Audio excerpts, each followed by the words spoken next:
Добрый день, уважаемые гости. Нартовские сказания – величайшая духовная ценность, созданная народом сокровищница народного духа и жизненных идеалов. Сказания о нартах – своеобразная летопись, приветствующая, повествующая о жизни и борьбе народа, его мечтах и стремлениях. Передаваемые из уст в уста народные кадаги, сказания о нартах, составляли часть жизни Алан-Осетин. Образы могущественных нартов, героев, глубоко почитались в народе, их именами нарекали новорожденных. Наука о нартах насчитывает более 1,5 веков. Она насыщена яркими именами сказителей и ученых, оригинальными и многочисленными исследованиями в области фольклора, мифологии и языкознания, этнологии, истории, археологии и художественной культуры, изданиями и переводами кадагов на многие языки, творческими контактами с российскими и иностранными учеными, международными форумами и периодическими изданиями. Поэтому сегодня стало возможным создание такого фундаментального труда, как энциклопедия осетинской нартиады в 3 томах. Мы просим прощения, сейчас обязательно наши герои выступят, скажут свое слово, но пока официальное слово с официальным словом. Мы бы хотели пригласить к микрофону представителя парламента Республики Северная Осетия Алания, председатель комитета по национальной политике и делам молодежи Джоев Георгий Вячеславович. Георгий, вам слово. Добрый день, дорогие друзья, уважаемые наши старшие. Хотелось бы от имени председателя парламента Таймураза Руслановича Тускаева поблагодарить вас и сказать, передать слова благодарности абсолютно каждому человеку, который внес свою лепту в создание этой энциклопедии. Сегодня на самом деле важный день для Осетии в целом. Эта книга закладывает такой своего рода фундамент не только для нашего подрастающего поколения, но и для нас с вами в целом. Спасибо за то, что подарили нашим жителям, спасибо за то, что дали возможность нашим молодым людям равняться на таких достойных старших и читать эту энциклопедию. Спасибо всем большое. Мы бы хотели далее пригласить нашего почетного гостя, государственного советника президента Южной Осетии Кочева Константина Карленовича. Пожалуйста. Дорогие друзья, уважаемые коллеги, позвольте от имени президента Республики Южная Осетия Григуева Алана Эдуардовича поздравить всех нас на самом деле с этим большим праздником науки и культуры Алании, Осетии. Действительно, сегодня не просто историческое, эпохальное событие,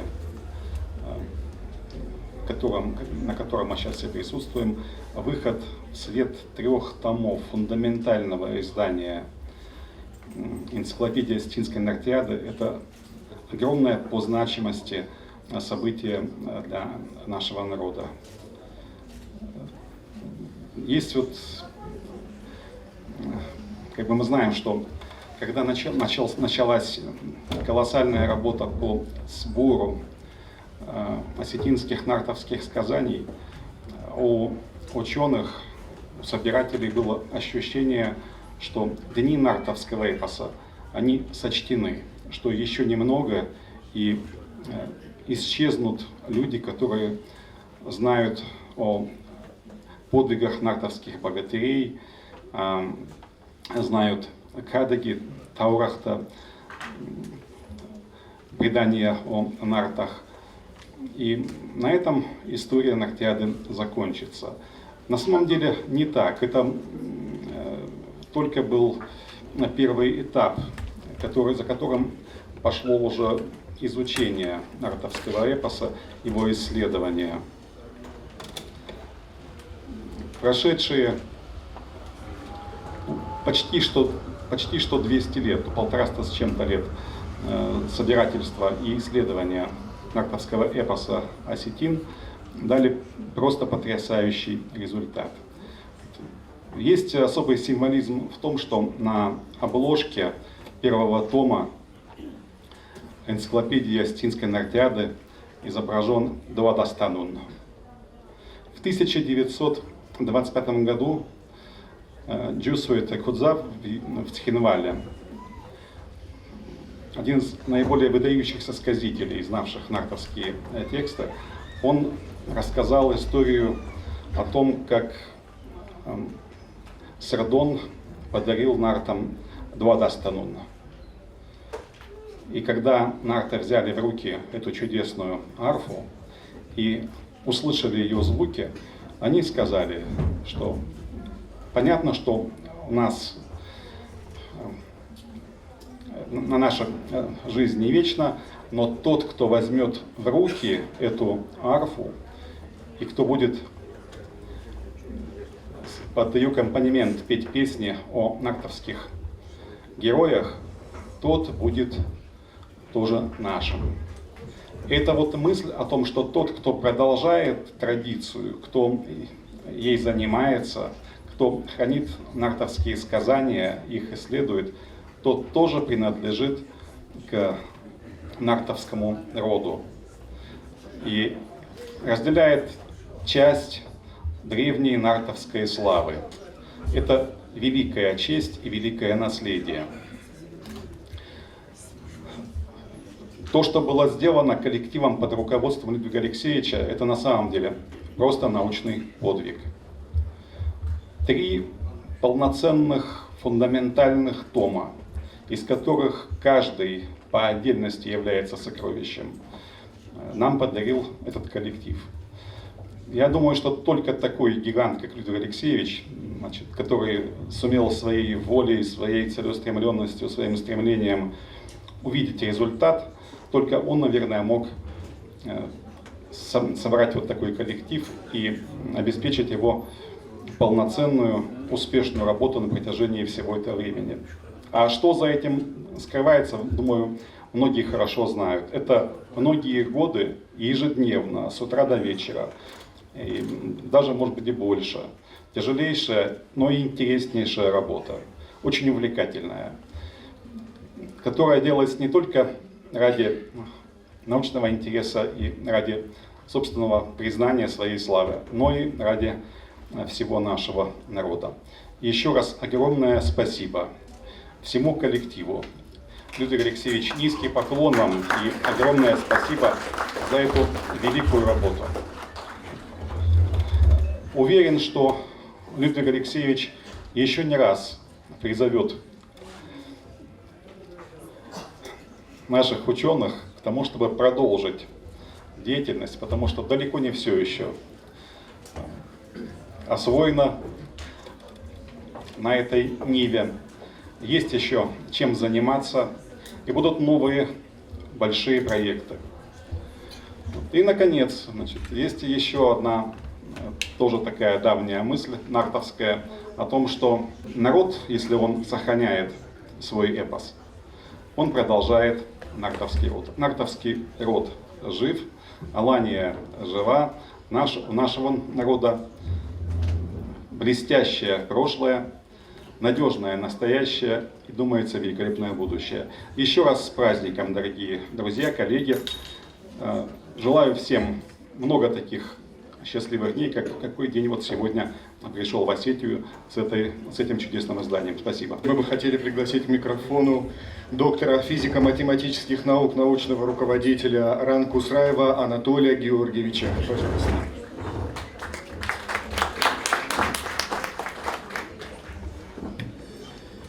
Добрый день, уважаемые коллеги, дорогие друзья. Сердечно поздравляю всех нас с этим знаменательным днем, с этим праздником. Это действительно выдающееся событие в духовной жизни нашего народа, выход в свет нашей осетинской нартиады, энциклопедия осетинской нартиады. Дорогие коллеги, мы находимся в стенах учреждения, которое десятилетиями накапливало знания о нартах.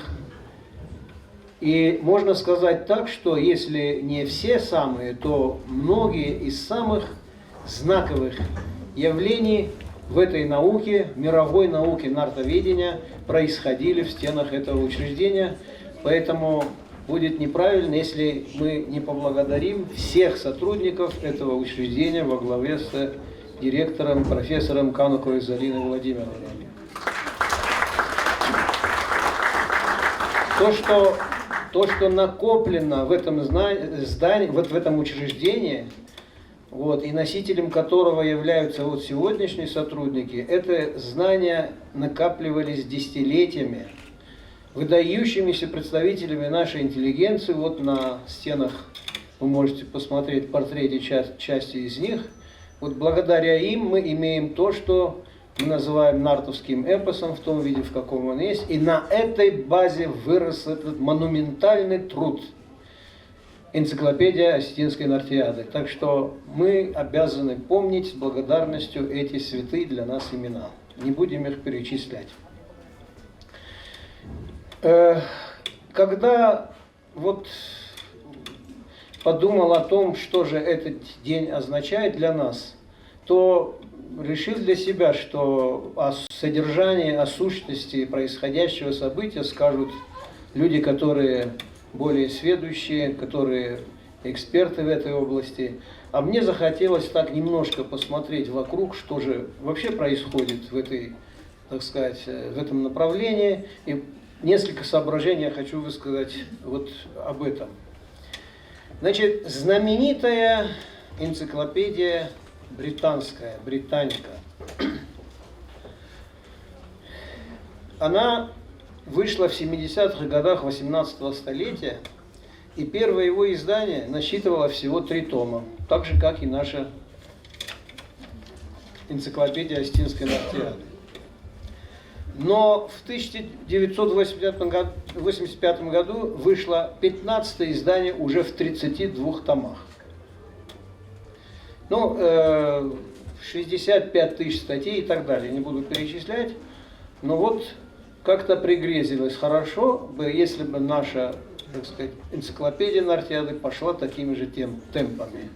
И самое главное, кто продолжит, кто поднимет вот этот высочайший уровень, который зафиксировал автор проекта и руководитель авторского коллектива профессор Чибиров Людвиг Алексеевич. Далее, еще один интересный факт. Один из шах персидских в 1797 году, он остался в истории под названием Фетх Али Шах. Вот ему по случаю подарили 3-томник британской энциклопедии, он его прочитал полностью, и после этого к своей титулатуре, и так немаленькой, добавил «Владыка и повелитель Британики». А писатель Бернард Шоу утверждал, что он прочитал все 9-е издание полностью, за исключением специальных научных статей. Ну вот, если говорить о нашей энциклопедии осетинской нартиады, то я думаю, что единственный человек, который может сказать, что он прочитал все, и поэтому владыка и повелитель нартиады, это профессор Людвиг Алексеевич Чибиров.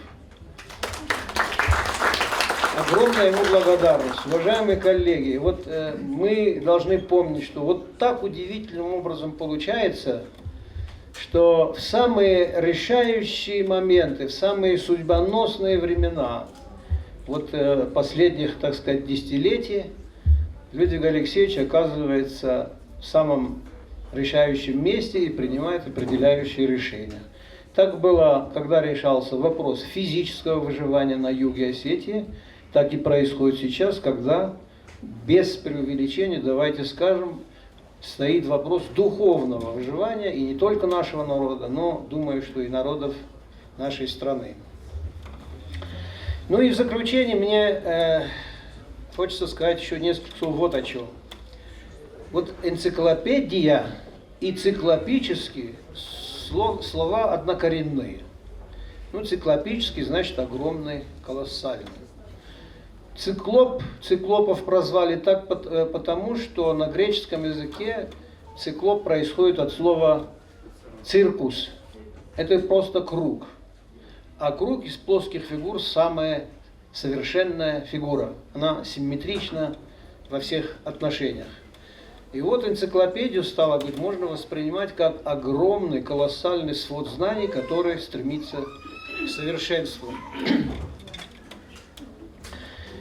Что же понимать под совершенством? Вот один из создателей французской энциклопедии, Даламбер, выдающийся ученый, он так обозначал идею, смысл и значение энциклопедии. Я очень коротко, быстро зачитаю и на этом завершаю. Цель энциклопедии – собрать знания, рассеянные по свету, привести их в систему, понятную для людей, ныне живущих, и передать тем, кто придет после нас, с тем, чтобы труд предшествующих веков не стал бесполезным для веков последующих, и чтобы наши потомки, обогащенные знаниями, стали добрее и счастливее, и чтобы мы не канули в вечность, не сумев послужить грядущим поколениям. Вот эта высокая цель удалось достичь Людвигу Алексеевичу Чибирову, коллективу, который он возглавлял, институт, в котором они это совершили. Поэтому всем наша глубочайшая благодарность. Спасибо за внимание. Далее слово предоставляется председателю правления Российского исторического общества, исполнительному директору фонда «История Отечества», доктору исторических наук Гакуеву Руслану Григорьевичу. Пожалуйста. Добрый день, уважаемые коллеги. Добрый день, дорогие друзья. Очень рад сегодня неожиданно для самого себя оказаться вот на этом по-настоящему празднике и поздравить всех нас с выходом осетинской нартиады. Действительно, это колоссальный труд, который большой коллектив ученых под руководством Людвига Алексеевича, как я прочитал, делал на протяжении 6 лет. В действительности, конечно, я уверен, что времени на это ушло значительно больше, и это покоится достижение на результатах многих лет научных изысканий, научной деятельности. И слава Богу, что эта подвижническая работа завершилась, и сейчас мы имеем трехтомник, который нужно использовать в просветительской деятельности, который можно использовать в образовании. И, конечно, сейчас, после того, как главное сделано, после того, как он вышел, нужно будет хорошо подумать, как лучше его донести до максимально большего количества людей, чтобы он остался не уделом. Бира жағын фанды фала иударый вацаганем барсной тхайк целый ушагал жахсынан. Сегодня, мне кажется, праздник не только для Осетии, всей Осетии, Южной и Северной. Это праздник всей академической науки России. Мне кажется, сегодняшнее событие – это тот вклад в сохранение национальной культуры, в мировую сокровищницу, не только научной, но и искусствоведческой, фольклорной, мифологической и так далее, этнографической.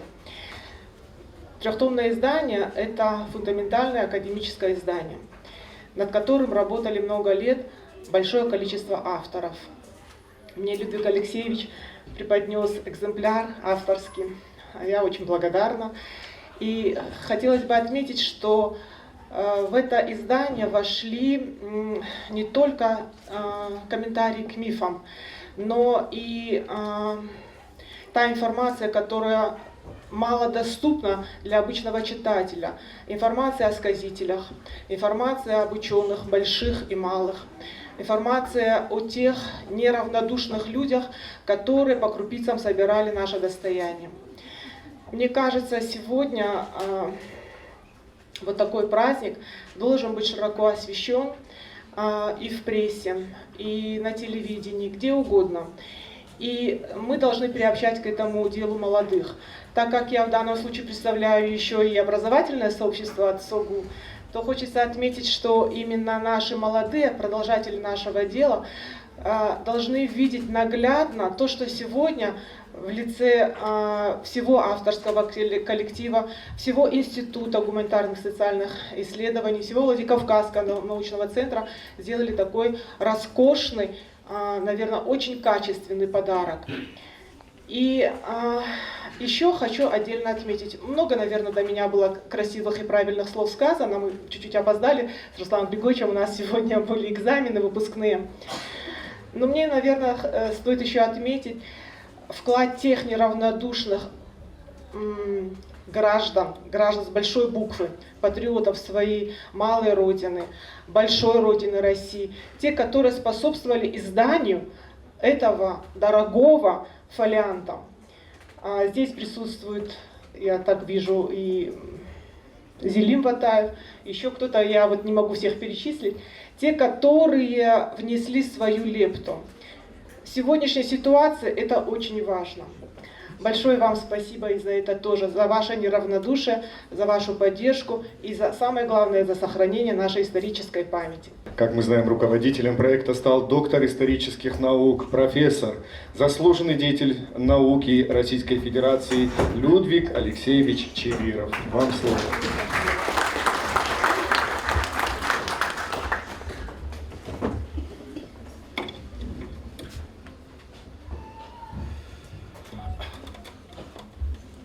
Дорогие друзья, уважаемые коллеги, гости наши, в научно-культурной жизни нашей республики год 2023 примечателен двумя памятными событиями. Во-первых, он объявлен годом осетинского нартовского эпоса, за что выражаем признательность главе Республики Северная Осетия Алания Сергею Ивановичу Меняйлу, чьим указом он был узаконен. Во-вторых, текущий 2023 год ознаменовался завершением издания коллективного труда уникальной трехтомной энциклопедии осетинской нартиады. Такое приятное совпадение еще больше возвещает в глазах общественности выход в свет нартовской энциклопедии, на презентации которой сегодня в гостях в нашем институте собрался цвет нашей интеллигенции, те, кому дорога традиционная культура народа.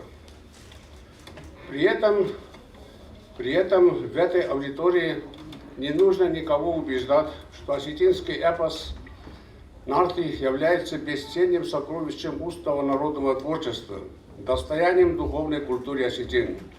По своему художественному уровню, по глубине образов и заложенных в них идей, нартиада стоит в одном ряду с такими выдающимися памятниками мировой культуры, как Калевала, Шахнаме, эпосу Гильгамеша и других. Энциклопедия осетинской нартиады – уникальный научный проект, не имеющий аналогов в международной энциклопедической практике. Это не только свод обобщения и унификации всей существующей литературы по осетинскому эпосу, но и в определенной степени этапный рубеж в развитии осетиноведения, который отражает новейшие достижения нартоведения. Энциклопедия позволяет получить целостное впечатление об эпосе, чего нельзя было сделать по справочным словарным статьям в энциклопедических изданиях «Мифы народов мира», «Народы и религии мира», «Мифы и религии народов мира» и других. Первые два тома издания увидели свет в 2022 году, третий в мае текущего года. Объем каждого из томов около 45 печатных листов. Разрешите поделиться с вами историей создания трехтомной энциклопедии. Такие масштабные академические труды, конечно, возникают не на пустом месте. Созданию специальной отраслевой энциклопедии предшествовала большая работа по собиранию и изучению героического осетинского эпоса. В 2012 году в Союзе в нашем институте завершилась публикация академического издания «Нарта Капчета» в 7 томах под редакцией замечательных ученых Тамары Алексеевны Хамицаевой и Шамиля Федоровича Джикаева. За последние 150 лет накоплена внушительная по объему и богатству литература по нартиаде, которая разработана по многочисленным изданиям. последнее время она пополнилась большим числом публикаций современных ученых, но мало разработанных по малоразработанным проблемам нартоведения. В 2011 году в нашем институте по инициативе его директора Залины Владимировны Кануковой проводятся международные научные конференции «Нартоведение в 21 веке. Современные парадигмы и интерпретации», итогом которых стало 6 сборников научных трудов, а также многочисленные статьи, размещенные в институтских журналах «Известия СОИКСИ» и «Кавказ-форум». Идея создания обобщающего труда энциклопедического характера по осетинскому эпосу «Нарты» возникла после издания в 2014 году осетинской этнографической энциклопедии. Можно сказать, что не будь осетинской этнографической энциклопедии, видимо, не было бы энциклопедии осетинской нартиады. Первый метод, кто подчеркнул, это произошло из уст моего большого друга, сотрудника по этнографической энциклопедии Батрада Константиновича Харебова. Как-то уже встречаясь с ним, он сказал о том, что энциклопедия удалась этнографическая, и не надо на этом ставить точку. И они тогда же предложили, подумали о том, почему бы нельзя сделать Костаевскую энциклопедию наподобие Лермонтовской или же по осетинской нартиаде. Когда я поделился с Залиной Владимировной с этой идеей, она приветствовала идею, и мы по очень многим соображениям сами ближе к нартам, нежели к литературе в целом, и исходя из актуальности темы, мы остановились на энциклопедической издании по нартовскому эпосу, из-за своей большей степени из-за актуальности. И она меня в этом плане всесторонне поддержала, за что я хочу выразить ей глубокую признательность. Не всякий руководитель именно так поддерживает. Работа над новым проектом началась в 2016 году. В этот подготовительный год мною под руководством как руководителем проекта и главным редактором и редакционной коллегией издания были разработаны принципы составления энциклопедии, определен словник будущего издания и намечен авторский коллектив. В итоге авторский коллектив издания насчитывает 56 имен.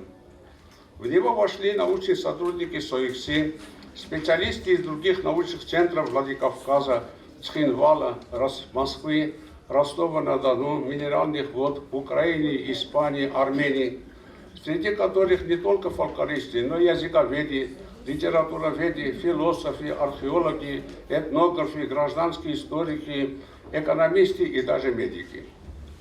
К сожалению, до сегодняшнего дня не дожили наши авторы Юрий Гаглойте, Феликс Гутнов, Таймураз Алборов, Марина Чибирова. И только сегодня утром пришло неприятное сообщение из Москвы, к ним присоединился и Александр Скаков, заместитель директора Института востоковедения Российской академии наук. Давайте помянем их светлые имена минутой молчания.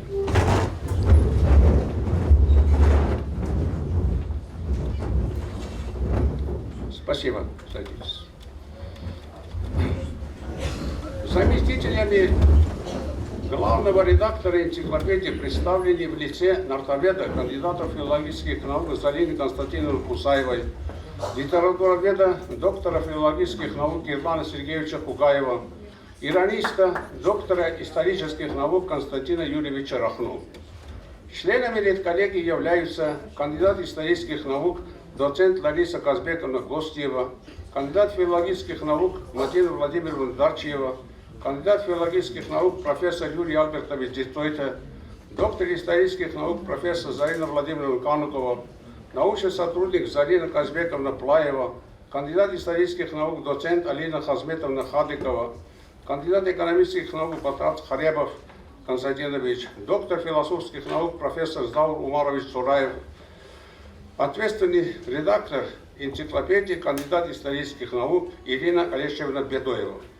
Дизайн энциклопедии, исполненный на высоком профессиональном уровне, осуществлен талантливым художником, заслуженным художником Республики Северная Осетия Алания Николаем Филипповичем Василенко. Это честь и уважение всем перечисленным товарищам. Разрешите выразить свою сердечную благодарность всем, кто причастен к созданию энциклопедии. Прежде всего, это авторский коллектив, который работал с большим энтузиазмом и самоотдачей. Хочется обратиться с словами благодарности еще раз к нашему директору, создавшему все условия для успешного продвижения проекта. Выражаю признательность заместителям главного редактора Константину Юрьевичу Рахно и Ирану Сергеевичу Пугаеву за кропотливую редакционную правку текста, а Константину Юрьевичу еще и как самому инициативному и плодовитому автору. За редактирование окончательного варианта трехтомной энциклопедии особой благодарности заслуживает Зарина Константиновна Кусаева, Мадина Владимировна Дарчева и Зарина Казбековна Плаева. Значительный объем работы по написанию персоналей выполнен Ларисой Казбековной Гостевой. Трудоемкую работу по составлению персоналей сказителей исполнила названная уже Ирина Бедоева. Хочется выразить благодарность за содействие в работе над энциклопедией Ирине Мириковой и Зифе Давидовой. Не будем забывать о том, что издание трехтомной нартовской энциклопедии не было бы осуществлено без спонсорской поддержки наших меценатов. С этой высокой трибуны я с глубокой благодарностью называю имена этих людей, неравнодушных к судьбе нашей национальной культуры. Еще в 2005 году идею создания новой энциклопедии финансово поддержал наш земляк, ростовский предприниматель Вадим Шалвович Ванеев. Особо хочется сказать о постоянной поддержке и помощи Селимхана Махарбековича Ватаева, который всегда был рядом и оказывал содействие решений возникающих. Ему надо по всем правилам поблагодарить. Айфа за напаска ничего подарит. По всем статьям поставил он плечо до самого последнего дня, до сегодняшнего дня. Вместе с нами переживал те неприятности, которые тоже были. Ему тоже доставалось иногда понервничать вместе с нами. Так что огромное спасибо, дорогой наш валидный. Я хочу дать тема и рестольный фальдаш фразана аушамун тавлах шобзанат. Да. Я вместе с Селимханом Махарбековичем Ватаевым называю здесь имена еще Вячеслава Селимхановича Битарова и петербургского предпринимателя Алана Ударовича Цибирова. Они внесли неоценимый вклад в издание первых 2 томов энциклопедии. Вот эти 3 человека. Да, я бы очень хотел, чтобы Вячеслав Зелимханович присутствовал на этом заседании, но по каким-то обстоятельствам он изменился и не смог прийти к нам. Он нас поддержал всесторонне, когда его руководителем тоже мы могли бы его издать без всяких проблем, но потом кое-что обстоятельства изменились. Изданию 3-го тома мы всецело обязаны целой группе наших земляков из московской осетинской диаспоры, учредителям благотворительного фонда «Лаба» Артуру Султановичу Бирагову и Игорю Эльбрусовичу Туаеву, предпринимателям Георгию Станиславовичу Боцеву, Зидаханову, Макаеву, Тимуразу Тамерлановичу Цумаеву, Сослану Александровичу Хамикоеву. Всем им благодарность за ту поддержку. Мы очень сильно обрадовались, когда они проявили инициативу и взяли все издание 3-го тома на себя. Благодарю за поддержку и исполняющие обязанности председателя общественных движений Высший совет Осетин Казбеку Иналовичу Эналдиеву. Это он очень во многом способствовал, чтобы этот 3-й том дошел до своей кондиции. Выражаю признательность главному редактору издательства «Абета» Андрею Павловичу Донченко, взявшему на себя все организационные вопросы, связанные с изданием и доставкой тиража. Это была тоже очень трудная работа, но не осуществилась. Теперь несколько слов о задачах и главных направлениях энциклопедии. В редакционной коллегии уточнена терминология, связанная с наименованием эпических текстов, нарток качета, наряду с состоявшимися определениями нартовский, нартский эпос, нартовские сказания, сказания о нартах и так далее. предложенные варианты более точно отражающие их смысловое содержание. Кадаки о нартах, осетинский эпос «Нарты», «Нартиада». Для аутентичного обозначения текста «Нартиады» редколлегия предложила ввести в широкий научный оборот термин «кадак». Вместе сказания относительно мы будем писать и на русском языке слово «кадак», чтобы этот термин сугубо национальный утвердился, как более емкое относительно других жанровых наименований, таких как сказания, предания, легенды и так далее. В ходе работы над энциклопедией была проанализирована вся существующая на данный момент литература по проблемам Остинской Нартиады с привлечением результатов исследований других национальных версий эпоса. Методологической основой изданий стали фундаментальные труды крупнейшего нартоведа Василия Ивановича Абаева. Да, его работы «Нартовский эпос», «Осетинский язык и фольклор», «Историко-этнографический словарь осетинского языка». Не менее значимые основополагающие труды академика Французской академии наук Жоржа Дюмизили «Легенды о нартах», «Скифи и нарти», «Осетинский эпос и мифология». Редколлегия максимально использовала работы таких известных исследователей эпоса, как Елизар Моисеевич Мелетинский, Валентина Александровна Динник, Махарбек Сафарбекович Туганов, Борис Андреевич Алборов, Захар Николаевич Ванеев, Шамиль Федорович Дикаев, Тамара Александровна Хамицаева и многих других. Одни из их работы вошли в энциклопедию в виде самостоятельных статей, другие в сокращенном варианте. Значительный объем энциклопедии заняли персонали. В первую очередь это персонали-сказители, донесших до нас летические кадры кадаки о нартах. Среди них такие известные сказители, как Гаха Сланов, Иналтако Каллаков, Киртипи Киртибиев, Леон Бегизов и многие другие. При этом выяснилось, что число сказителей значительно больше, чем считалось раньше. По неполным данным Тамары Александры Хамицаевой было 345. Список их прилагается в энциклопедии, но должен вам сказать, что этот список далеко не полный. Во время работы над энциклопедией мы выявили еще дополнительно более 100 других имен, которые нашли именно отражение в этой энциклопедии. Например, в списке Тамары Александровны из бегизовских фамилий тоже отмечается Бежезат Леван, самый знаменитый и так далее. А вот сейчас, как выяснилось, еще 8 человек из этой фамилии Бегизовых, они знали нартовские сказания по записям Дудара Бегизова. Да. Среди персоналей собирателей осетинского эпоса «Нарти», начиная с представителей первого поколения осетинской интеллигенции Василия Цураева, Джантимира и Гацера Шанаевых. Если бы не были Гацер и Джантимир Шанаевы, какую они зарядку дали в этом деле, они по сравнению с другими в конце 19 века, такие полные записи, они нам здорово помогают сейчас. Когда уже оспариваются те или другие вопросы, мы их ссылаем, вот как писали еще в самом начале записи этих самых, еще в конце 19 века. Критерием отбора персональных исследователей кадаков о нартах, начиная со второй половины 19 века до наших дней, являлись наличие заметного вклада того или другого деятеля в нартоведение. Биографические статьи составлены не только о нартоведах, но и историках, этнографах, лингвистах, археологах, имеющих исследования об эпосе. Среди персоналей заняли достойное место и зарубежные фольклористы, также исследовавшие осетинский эпос «Нарты». Это Жорж Дюмизиль, Жорж Грисфорд, Ален Кристиан, Кристоф Вель, Ацухито Йосада, Линда Малкар, Кавинтон Скотт Линтон, Гарольд Рид, Тур Хейдер и другие. Не упущены из виду партийные государственные деятели Осетии, которые способствовали изданию и популяризации осетинского эпоса «Нарты». В данном случае Кулов, Кобаде, Алексей Гасаев, можно назвать Александра Засохова, который на свое руководство тоже многое способствовало изданию нартовских сказаний и другие. Созданы персонали членов нартовских комиссий на севере и на юге Осетии.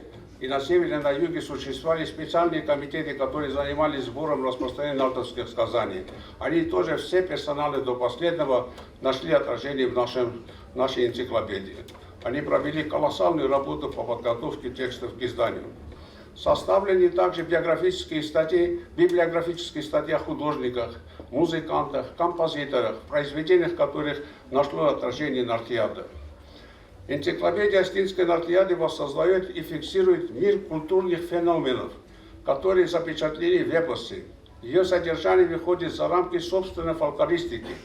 Народный эпический материал и энциклопедия переплетается с другими смежными областями гуманитарного знания и включает результаты сравнительно исторических, мифологических, этнографических, лингвистических и других исследований.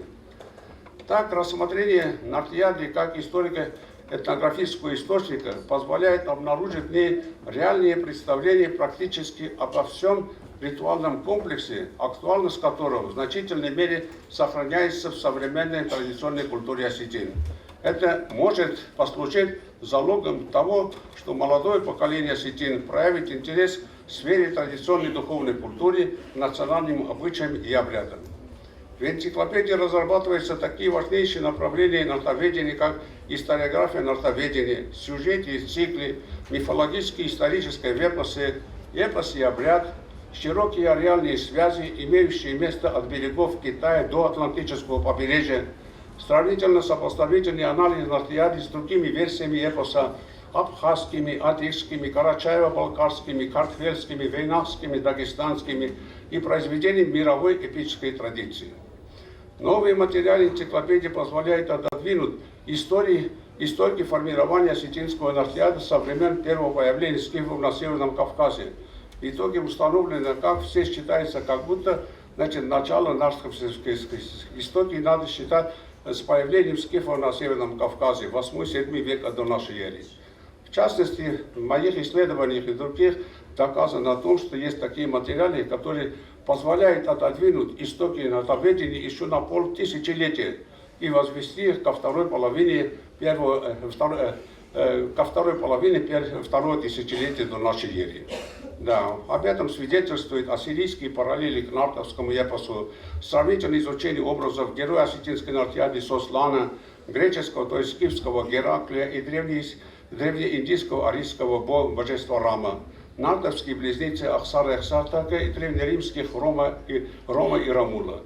Одну даже возьмите хавайскую работу, где он сравнивает Ахсара и Ахсартага с Ромом и Рамулом, и можно прийти к этому выводу о том, что исток его восходит еще в более глубокие времена.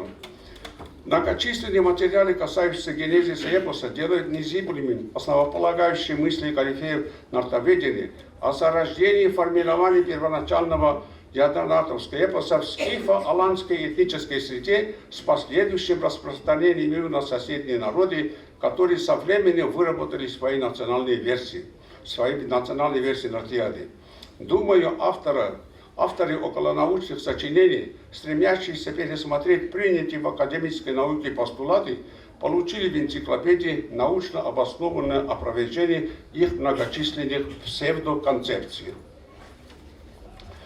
При оформлении энциклопедии широко использован иллюстративный материал по нартовской тематике. В ней свыше 600 иллюстраций. Это графические живописные работы старшего поколения художников, выдающихся осетинских мастеров кисти Махарбека Туганова, Азамбека Чанаева, Яслангирея Ходова и других, и представителей современной осетинской школы изобразительного искусства Мурата Джикаева, Шальви Битоева, Николая Ходова, Магреза Келехсаева и других. Многие из них присутствуют сегодня на этом заседании. Спасибо им большое за их труды. В заключение хочу обратиться с призывом к уважаемым коллегам-нартоведам из соседних республик, чтобы они взялись за аналогичную унификацию и обобщение своих национальных версий нартовских сказаний. Это позволило бы в будущем создать единую общекавказскую энциклопедию Нартии. Не сомневаюсь в том, что энциклопедия осетинской Нартиады будет востребована как специалистами, так и в более широкой аудитории, которая проявляет интерес к духовной культуре осетин и ее культурным ценностям. Часть тиража направлена в республиканские городские районы библиотеки Севера и Юга Осетии и в другие регионы. Спасибо всем вам за внимание. Уважаемые гости и друзья, у нас небольшое лирическое отступление от государственного, общественного деятеля, от друга всех, кто маломальски вкладывается в развитие нашей республики, от народного поэта нашей республики Ирины Георгиевны Гуржибековой. Пожалуйста. Добрый день. Меня слышно? Да? Ну, когда я смотрю по телевизору передачу «Удивительные люди», когда кубик Рубика там за 3 минуты, за минуту, там еще что-то, я всегда думаю, все хорошо, но удивительные люди не только те, кто умеют высоко прыгать, красиво петь и так далее. Нет.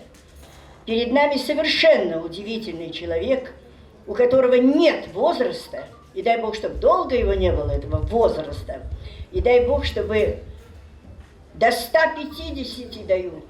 Точно. Иначе, ну никак. Тут все главное уже сказано. И как говаривал Аркадий Райкин, я человек простой, буду говорить стихами. Уважаемый Людвиг Алексеевич, безгранично уважаемый, я подарю вам 2 стихотворения, и я думаю, что они в тему.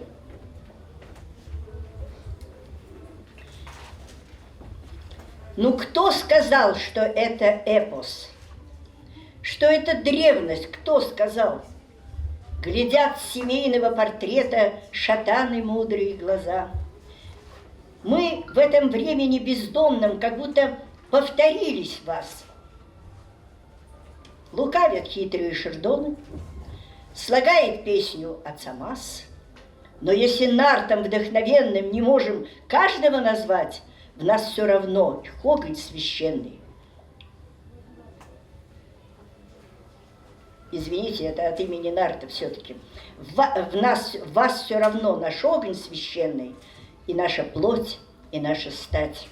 И чья-то песнь зовет Агунду бродить в предутреннюю рань.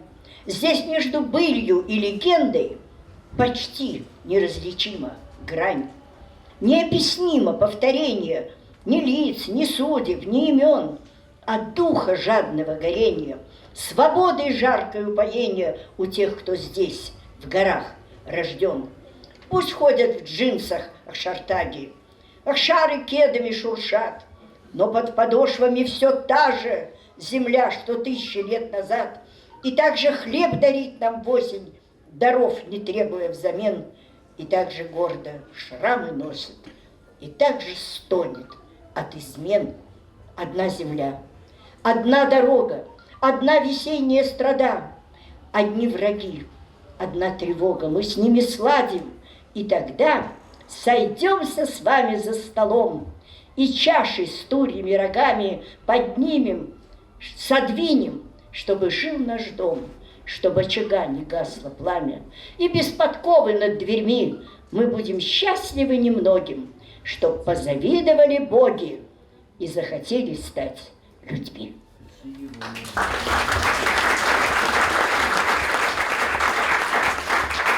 Спасибо. И я сказала 2, будет 2. Нам однажды Родина дана. Без горы мы камешки, и только. С детства прозвенела в нас она голубыми струнами потока. Это здесь мы поднимались ввысь, пили ронг, напиток крепкий нардский. Если надо, то срывались вниз и с врагом умели поквитаться. 3 столпа, 3 ножки у стола, и на нем 3 пирога священных. Древняя, любимая земля, будь же трижды ты благословенна. И пока к могилам дорогим правнуки пути не позабыли, и пока по осыпям седым здесь легенда бродит рядом с былью, и пока хула или хвала, но на языке отцов родится, будешь жить, чтобы тобой могла не земля, вселенная гордиться. Горсткою космической пыли ты не затеряешься без вести. Слишком много предки принесли на алтарь достоинства и чести. Дорогие гости, уважаемые коллеги, прежде всего я хотела бы поблагодарить вас за то, что вы пришли сегодня разделить с нами наш замечательный праздник. У нас нет никаких сомнений в том, что это событие, издание энциклопедии Остинской Нартиады, войдет и в историю, и в культуру нашего народа. Анатолий Георгиевич навел меня на мысль, может быть, не очень скромную, но мне кажется, вполне обоснованную. Институт по праву может считать себя прародиной нартоведения, потому что масштабный сбор сказаний начался в 1919 году предшественником института Осетинским историко-филологическим обществом. Именно тогда во всех ущельях и Северной и Южной Осетии начался сбор и запись материалов. И с тех пор каждое поколение института вносит свою лепту в нартоведение. Когда в 1940 году Кубади Дмитриевич Кулов создал нартовский комитет, то занялся этим вопросом тоже институт. Была поставлена задача издания текстов, сводного текста Нартиады, и во время войны работа в институте не прекращалась ни на один день. Всем известно, что эту работу возглавил тогда сам Василий Иванович Абаев. Другое знаковое событие – 1956 год. Первая конференция, посвященная нартоведению, которая была проведена институтом совместно с Институтом мировой литературы имени Горького Российской академии наук. Мы до сих пор поддерживаем самые теплые и тесные отношения с этим институтом. Хочу отметить, что не стыдно и нашему поколению. Начиная с 21 века, 7 томов нартовских сказаний, оригинальных текстов. Конференция «Нартоведение в 21 веке», которая имеет свой печатный орган, сборник с одноименным названием. Масса монографий, научных статей. Кстати, у Людвига Алексеевича ведь не только энциклопедия, у него монография «Осетинская Нартиада», которая переведена еще и на английский язык. И теперь вот энциклопедия. С одной стороны, это труд обобщающий. Понятно, что создание такого труда возможно на определенном уровне развития научного направления, когда остается минимум белых пятен. Но с другой стороны, это новый импульс в развитии этого научного направления. Потому что Людвиг Алексеевич привлек практически весь коллектив. Работали все, мы все стали немножко нартоведами, по-другому с Людвигом Алексеевичем никак нельзя. Но особо я хочу отметить наших молодых ученых. Да, в этих стенах формировалась филологическая школа. Тамерлан Александрович Гуриев, Тамара Алексеевна Хамицаева. Конечно, они подготовили научные кадры. Я не буду всех перечислять, но отвечая на вопрос Анатолия Георгиевича, а кто продолжит, хочу отметить, что есть группа молодых ученых, которых Людвиг Алексеевич обучил именно жанру энциклопедии. Он создал свою энциклопедическую школу. Мадина Дарчиева, Анзор Дарчиев, Зарина Плаева, Дирас Ацлиева, Алан Багаев. Вот это те имена, которые мы с вами еще услышим. Хочу поблагодарить наших молодых ученых. Вот это реплика на слова Анатолия Георгиевича. А вообще-то у меня миссия другая. У меня другая миссия. Понятно, что наш праздник был бы невозможен, если бы не спонсоры этого издания. Это неравнодушные люди, настоящие патриоты, которые любят свой народ, свою культуру и понимают ее ценность. Первый том, как уже было сказано, проспонсировал Вячеслав Зелимханович Битаров. Жаль, что у него не получилось быть сегодня с нами. Не первый раз он оказывает поддержку институту, и дословно очень достойные условия хранения наших архивных, библиотечных материалов, всего этого богатства. За это мы ему обязаны. Он поддержал уже несколько издательских проектов. Это и «Алания от А до Я», это и истоочниковедческий сборник Аланы, это осетины, и вот теперь энциклопедию. Мы подготовили Вячеславу Зелимхановичу благодарственное письмо, комплект книг, ну, я думаю, каким-то образом доставим. Второй том этого издания стал возможен благодаря Зелимхану Махарбековичу Ватаеву. Зелимхан Махарбекович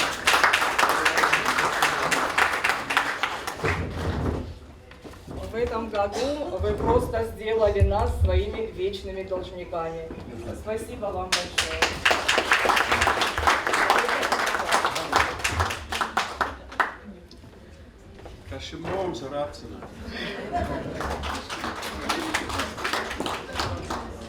Очень сложно шло финансирование третьего дома. Полгода он лежал в типографии в Ростове, пока не подставил свое мужественное плечо Казбек Иналович Иналдиев, председатель Международного общественного движения Высший совет осетин. Это он вдохновил молодежь осетинской диаспоры в Москве на сбор средств для издания третьего тома. На его призыв откликнулись учредитель благотворительного фонда «Лаба» Артур Султанович Бирагов, Игорь Эльбрусович Туаев, Борис Ходов, Андрей Дедаханов, Георгий Боцев, Артур Магаев, Таймураз Цумаев. Сегодня присутствуют здесь некоторые из этих уважаемых людей. Игорь Эльбрусович Туаев.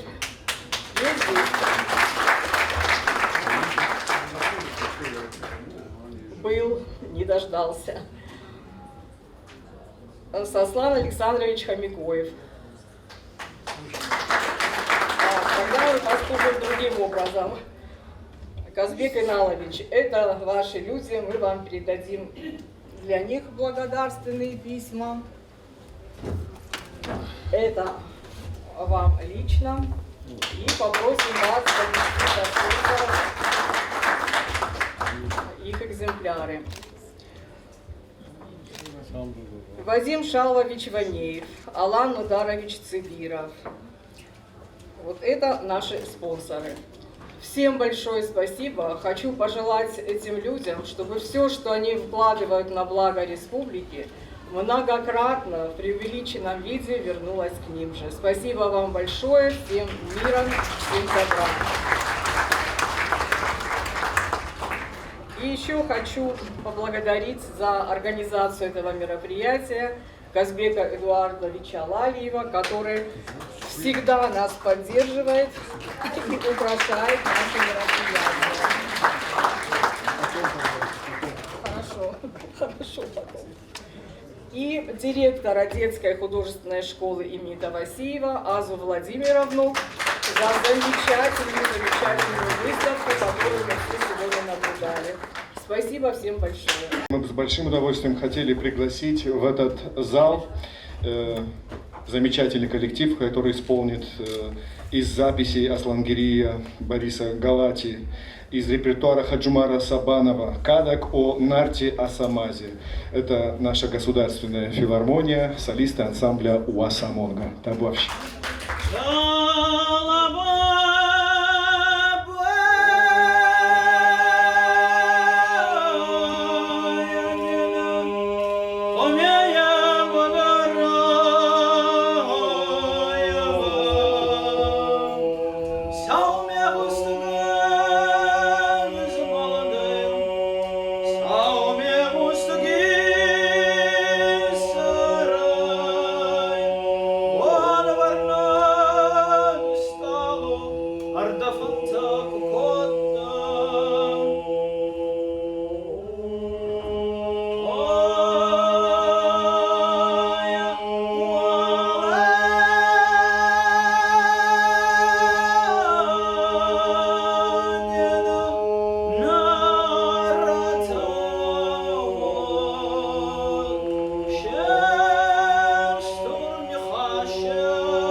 Спасибо большое. Мы бы далее хотели предоставить слово нашим уважаемым коллегам, братьям, делегации из Южной Осетии. Роберт Разбиевич. Я очень рад, что я сегодня присутствую на таком торжественном заседании, которое посвящено такому значительному событию, именно событию, которое связано с выпуском трехтомника.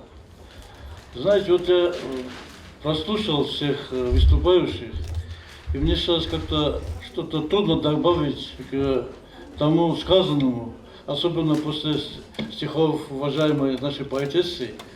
Знаете, вот одно замечание у меня, сразу хочу сказать про замечание, потом еще немножко 2-3 слова скажу.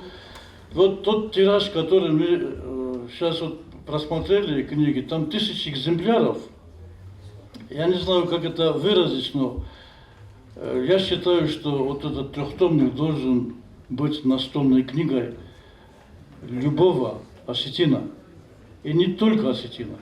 И потому было бы целесообразно как-то обратиться еще к нашим спонсорам, если такая возможность будет, чтобы хотя бы от 2 до 3 тысяч экземпляров мы получили этого прекрасного издания, если можно так выразиться. Знаете почему? У нас очень много вариантов, связанных с нашими диаспорами, не только в Российской Федерации.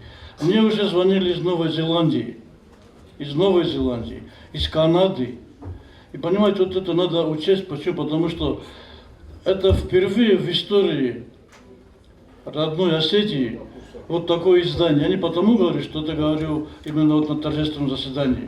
Именно в присутствии Людвига Алексеевича Чибирова у меня очень большое уважение к Людвигу Алексеевичу, начиная еще с далеких 90-х годов. Я знаю, что из себя этот человек представляет, не только с научной точки зрения, но и с точки зрения политической, и с точки зрения, как его уважают не только в Южной Осетии или в Северной Осетии. У него очень такой большой круг, если можно так выразиться, уважения, который связан не только с наукой. И потому я бы ему пожелал дальнейших успехов, конечно, долголетия, вместе со своей прекрасной супругой, которая сегодня здесь присутствует. Я думаю, что Людвиг Алексеевич, если бы не вот это отношение вашей супруги к вашей деятельности, может быть, эта книга в 3 томах вышла бы немножко попозже. Всех вам благ, удачи. Ну, отдельно мы бы хотели пригласить нашего уважаемого хранителя и летописца истории национальной культуры Гасыр Плиев, пожалуйста. Вагонда хорзуе пацандар.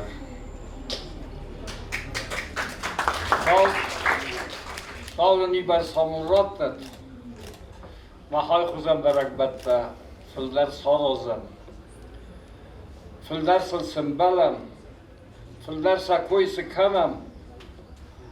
Amma vad man har fadisar samma kanam nevzag male hause koi fakatta rozalis saul qode kanun Ludwig Alexeevich qoma rozertayt bada fasta Ersia khada grozerta moxtas zura Ham feste stil der zaritler Ludwig Alexeevich zoxtav Amma kazan erqav Сдариттар көсөта, армос акроска нама бахуйсва, яфта Людвига чимут аманылсын балынкан. Юдиш сагую, махадагал дисканан. Юраган уйбарс қару көди, юраган уйбарс раста көди, уйбарс тахам касайр сыди. Махуду паддисактыл фатахва. Нарта тема, Ludwig Ragaj ezbelenkane. Я чилик нартядак фазанди. Хеват бомберстун федераттадар ама нартасысты хавилер. Абун чингута, абунер татуме. Иронien encyclopedia nartel. Уйватсаган Nikase kostima wabarinok. Umar zagan yakarak safar motta. Fala yevnagi rollagdar. Yazarda kanalisa nation kulturell ama yadamel. Uyase chingutak kasavad alle forsten der sazan izwap. Uyde kazan yakarak sazakta fala. Armastar North Hakaiz Khairos ist die Isazetta. Hause Kodak Ganjata, Tower Ganjata. Sa biografia Majtima, Sanaf Tima Lavat Savans House Chingute. Pelnai Moffat has Lexat Arogakassen, Falasa Huster Tyronvan, the Makuhuser Mastaniste, Maheret of Helanis. How do the Sam Iristune Kodak Ganjata, Tower Ganjata? Vizjat Leon Eroidagia Cassi, Tibut Alexander Skutta Yiron Gomer. Tibut Alexander Ertedamaz Topezich Makurvert Tuadia Yuazim Hayudi. Alexander Festamazerta Na Folklor Malema Faserdam Mimalim Mobozam. Madam Sovyetun duji istemalga kanı razga kanındar Kazana kavisi midis ben toxmatak bombaranu Leon sezetta haudunan safil dar khayema martama khassa Hafta inna tawra geztadaruma masal nafat khistam nasan fistam nasat mulkutam We use a kodak gazeta در حاصل چینه رواجه حالی رو لگ در بازون زنی تو آت ما خار بگه رای دایگه آب و نیونگ ننف گنجه تا چیسته سوال کوسن سراخ هستوی رحمه ما سباک هستوی ما کزن قوه تو آت ما خار بگ سخوتک تا بایدت تا او دوانستر دارتر خود گنجت هم مکوشت تودیس از آبورم بودر نفگرنگ ندار فلاوس نفتی مزونگ در مساتنگ رای بود در زمان تازم به کیفر نفکود داود سخلا کولت است کولت دیسکت است خوخ نفت هماندر تا آبون و تا جکایتون گرات و اون فرد که از آدم فستسته اون فستسته ویسه چین بوده دارتر Çin gedi sacer majetayi nairom fışta sesas da akastiste northam ama kudus payda kutu isas valdestad Kostay rayday gerag onlar tolla gauzarın kuzonin usen arton zinad mabira fışta bovnaltuy ama northay bira rakhastuy ragbak kostay rayday ger اما هودون سری ساز نخست از وقتی ما قبل هودون خاص ارتدومه استه خاص ارتدومه استه بعد بیران خاص فسدیس زون آدون غدایسل چی باکستاو دونل سرتن بکندل چی باکستاو دونل ما مافتا کسی ما آفتا در رو دومی نمازنال چی که ودیس زکت خود کنافت فستا کنفرانسیا نارتل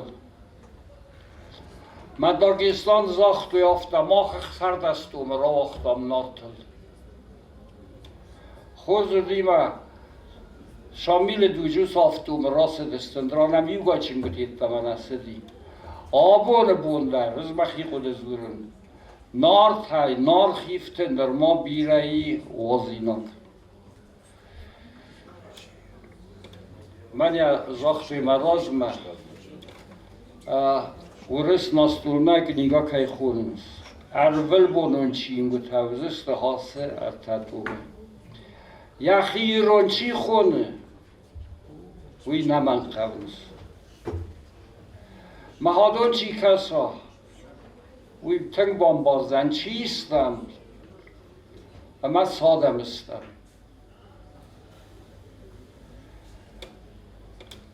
کزن قوه ارتنخ زمازه تبوت الکساندر فستا ایرون آدم ماکوستای زون سرمست در ینوم زنات بادت فل ارتنخ زمازه ایرون آدم کوستای تخچه خورز توی نه کس گندر مزارگ در سکون توی آب و نستم ها خماور Haset ta kassan jag hamade ma kassen norte kasti ma norte zone. Falak gaga nabon boni uvdai prosient irona da mai nort hasak ukhma dar Nikoraistuy.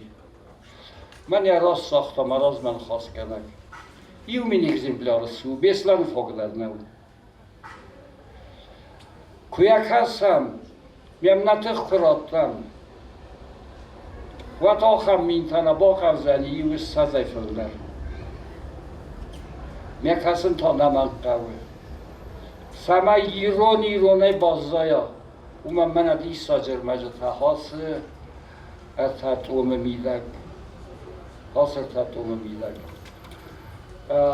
ایری نقطاقی سزون دو نقطاقتنی است دونه نبازد توی نارتا کسلا ما باید واسوه چیمان نزد تهادون در نهاسر داد اومای بازون دسته مدن سارخ کم دسته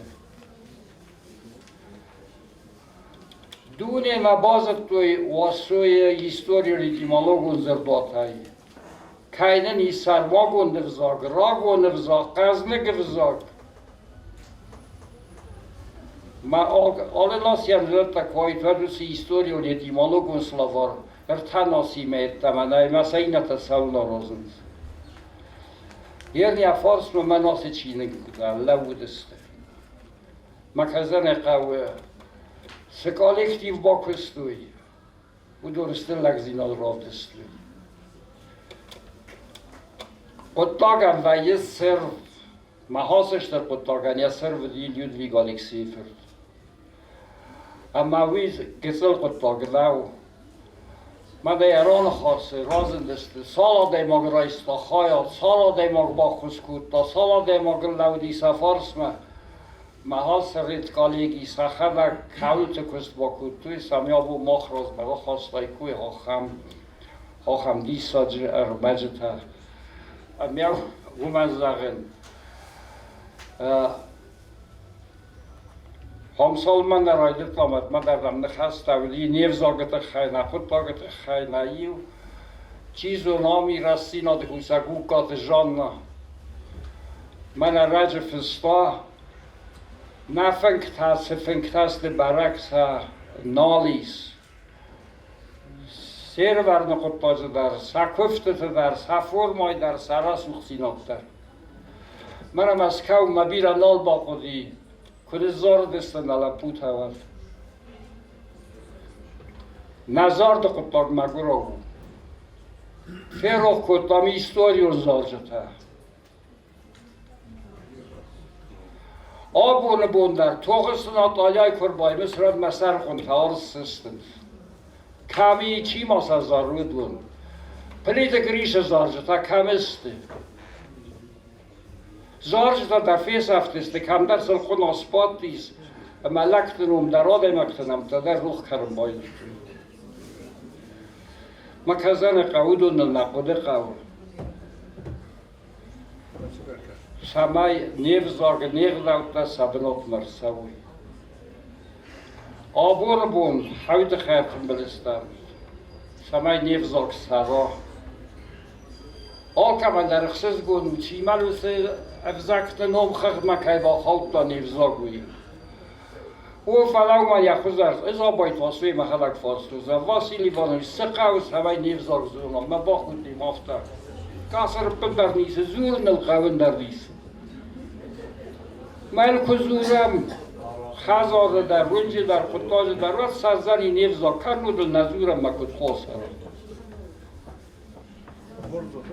مخما فدان مخما نوزیوت در را داوام دوره ساق وزاجی رخمده وره ساق وزاجی چیو سیرون لگوره ساق و نزونوی سایلگ مخان دو وزاجی درسته چینه قوس افزاکتا فلم فتزاق بناتال ناسیان در روی یه افزاق استایتا یه غلوتا آبونه بونه ونو مای قرفه کنند خاصشتر کالکتیوه مخان ها خمیغا کشی با کوتایغا خونچی شیر با خواستا سدارید در نفارسته تا نظرده سا آگای удунан хосетум те сорани кусакасхам ват. У нас есть поздравительный адрес, поздравления, слова благодарности и радости в честь коллектива Людвига Алексеевича Чебирова, в честь сегодняшней презентации от Зураба Джапуа, нартоведа, президента Академии наук Абхазии, иностранного члена РАН. Также есть поздравительный адрес от Государственного бюджетного учреждения Республики Адыгея, Адыгейский республиканский институт гуманитарных исследований имени Керашева. Также есть приветственный адрес из Ставропольского края Минводы от Владимира Кузнецова, почетного гражданина Республики Северная Осетия Алания, города Минеральные воды. Мы обязательно все передадим коллективу, а сейчас мы с большим удовольствием хотели пригласить в продолжении нашей презентации заместителя министра культуры Республики Северная Осетия Алания Залину Константиновну Кусаеву. Фарном базурат, мо абона жены надо, ма адамон швалдыштады баракбона коржах вот. Нартыкачета. Нартыкачта райдайнс, нартышев жарды анушум кадагай. Махтана жардадарам, ма абона с рухшфетой, ус аламат, ама самадишак артачинаджем, шузыштам, дунеи жены надон, ма ирташан куштан анушон кадаг. Махануди штыркат, на курхон ахургонд, на качен хиштар нам кубашити, мана курбам брткота, ама анакан института гушчета, душфалдахтай кубавнал там, ама ас энциклопедии кубакуштам, ама аштырбужнак Людвиг Алексеевичан я капаришай. Ама волтай бужнык на жавын фанды на институт шарглавоган ханхваты залинаем дар уманыма. Удонор ладже на кушт раштмам фасим. Дорогие гости, уважаемые коллеги, символично, что энциклопедия увидела свет, вышла в свет в год, который объявлен в нашей республике годом осетинской нартиады. Да, это коллективный труд, но как и у всякого коллективного труда есть всегда свой вдохновитель. Им явился наш выдающийся ученый современности Людвиг Алексеевич Чебиров. И моя задача сегодня ознакомить вас с концепцией энциклопедии осетинской нартиады. И позвольте, я доведу до вашего сведения материалы. Подготовка и публикация Северо-Осетинским институтом гуманитарных и социальных исследований данного издания под руководством известного ученого, доктора исторических наук, профессора, заслуженного деятеля науки Российской Федерации Людвига Алексеевича Чебирова является наиболее значимым этапом в осмыслении фундаментальности национального эпического наследия. Идея ученого стала эпохальным событием в осетиноведении, беспрецедентным трудом, к которому причастен практически весь коллектив Северо-Осетинского института гуманитарных и социальных исследований имени Василия Ивановича Абаева, а также многочисленные ученые из различных российских и зарубежных научных центров. Указанное издание – первый опыт энциклопедического обобщения фольклорного, этнологического, лингвистического, исторического, археологического, источниковедческого материалов и результатов всех известных академических трудов, привлеченных для научного осмысления осетинского эпоса нарты. В рамках междисциплинарных исследований представлены новаторские высоконаучные изыскания, содержащиеся в энциклопедии осетинской нартиады. Они по праву предстают в качестве нового слова на современном этапе развития нартоведения, что бесспорно сыграет значительную роль в постижении культурных кодов осетинского эпоса нарты. Следует признать, что Людвиг Алексеевич является не только инициатором идеи издания, он автор значительного корпуса словарных статей, главный редактор, бильд-редактор. Он в равной степени сотрудничал с художником, дизайнером, корректором, он по сути выполнял все функции, необходимые для осуществления уникального проекта. Значительную часть работы также выполнили члены редакционной коллегии, в состав которой вошли специалисты-нартоведы, а также ученые различных областей гуманитарного знания. Залина Владимировна Канукова, Ирлан Сергеевич Хугаев, Константин Рахно, Мадина Дарчиева, Лариса Гостиева, Юрий Дзицойды, Залина Плаева, Алина Хатикова, Бадрас Харебов, Заур Цораев, Ирина Бедоева. К этому списку, наверное, можно было бы прибавить всех сотрудников нашего института, которые явились авторами значительного числа энциклопедических статей. Следует отметить, что члены редколлегии являются также авторами корпуса энциклопедических статей. Вместе с тем была возложена персональная ответственность за редактирование каждого из 3 томов. Первый том был верен Мадине Дарчиевой, второй Залине Плаевой, редактирование 3-го тома было поручено мне. Важно отметить, что отдельные материалы справочного характера об осетинском эпосе Нарты были включены в известные энциклопедические издания «Мифы народов мира», «Народы и религии мира», «Мифы и религии народов мира» и другое. Однако, как исследователям, так и широкому кругу читателей были необходимы более полные и детальные сведения, которые требовали специального издания. Задача сегодня исследовательская литература о Нартиаде представлена большим числом публикаций, пополняющихся трудами современных ученых. Соответственно, национальное нартоведение, отвечая запросу общества, подошло к периоду обобщения накопленного опыта и созданию масштабного академического труда. Содержание данного издания выходит за рамки, собственно, народно-эпического наследия и включает в себя наиболее актуальные области научного знания, в частности, результаты сравнительно исторических, мифологических, этнологических, лингвистических и других исследований. Актуальность подобного рода изданий, совмещающих популярный энциклопедический принцип со строго научным комментарием, не вызывает сомнений и в определенной степени обоснована возрастающим числом псевдонаучных публикаций, искажающих принятые в академической среде постулаты о зарождении и формировании первоначального ядра эпоса в скифо-аланской среде, с последующим распространением его на соседние народы, которые со временем выработали свои национальные версии Нартиады. Наверное, было бы логично и обоснованно представить доминирующую роль Людвига Алексеевича Чибирова. Вот как было отмечено, он является одним из основных авторов словарных статей. Актуальность его исследований в области нардоведения состоит в приоритетных направлениях его взглядов, синонимичных принципиальной научно-аргументированной позиции нескольких поколений известных фольклористов, в том числе основателей нартоведения Миллера, Дюмизиля, Абаева, которая по существу не оспорена ни одним из оппонентов. Следуя главным идеям видных ученых, развивая и дополняя их исследования, Людвиг Алексеевич вместе с тем в деликатной манере разъясняет искажения, допущенные рядом сторонников версий кавказского субстрата, и с полным основанием утверждает индоевропейское, индоиранское происхождение кавказской Нартиады. Вполне закономерно, что одним из самых актуальных вопросов, ставших перед учеными, заключается в определении этнической среды, явившейся первоисточником Нартиады. Вопросы генезиса нартовского эпоса рассматривались в многочисленных трудах отечественных и зарубежных исследователей. Однако постулаты, которые до определенного периода стали неопровержимыми, в современном кавказоведении все чаще стали подвергаться сознательному перетолкованию. В энциклопедии приводится подробная историография исследовательских работ по различным версиям эпоса Нарты. Учитывая весь накопленный опыт в нартоведении, а также современные псевдонаучные эксперименты по отстаиванию узконаучных, узконациональных интересов, авторы основываются на принципах научного анализа и объективного историзма.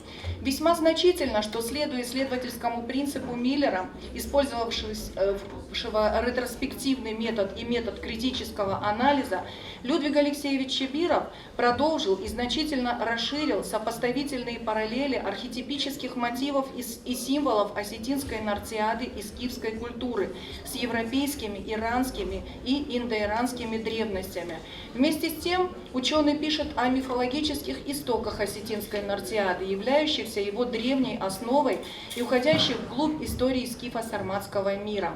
В постижении данных вопросов он придерживается теории трех функциональностей индоевропейских народов, прочно укрепившейся в нартоведении, приводя многочисленные исхождения с мифологией и эпическими произведениями народов Европы. В данном контексте значительный интерес представляет привлечение авторами статей сведениями по фольклору и этнографии осетин, а также способы реконструкции обрядово-ритуального комплекса посредством раскодирования сюжетно-образной системы кадагов о нартах, что служит важным аргументом, подтверждающим принадлежность нартовского эпоса к народно-эпическим произведениям ираноязычных этнических групп, к которым бесспорно относятся современные осетины. Значительный охват реальных связей ставит труды ученых в разряд феноменальных, поскольку сопоставительный анализ сказаний осетин с мифоэпическим наследием народов мира в широком контексте рассматривается впервые. Вот развивая положение об реальных связях, разработанные Абаевым в известном труде «Нартовский эпос», в частности, Чибировым приводятся сюжетные параллели нартовского эпоса с эпическими произведениями народов обширных просторов Евразии, от берегов Японии до Балтики.